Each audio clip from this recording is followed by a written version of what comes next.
कोपरगाव तालुक्यातील माहेगाव देशमुख परिसरात अवैध वाळू वाहतुकीवर कारवाईसाठी गेलेल्या महसूल विभागाच्या भरारी पथकावर हल्ला झाल्याची घटना 24 जानेवारी 2024 रोजी पहाटे 3:30 वाजता घडली.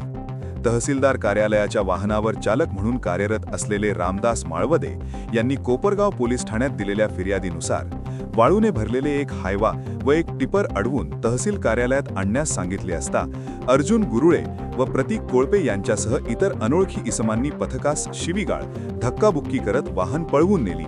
तसेच कोणालाही फोन करायचे नाही असे म्हणत माळवदे यांचा फोन अर्जुन गुरुळे यांनी हिसकावून घेत दमदाटी केली.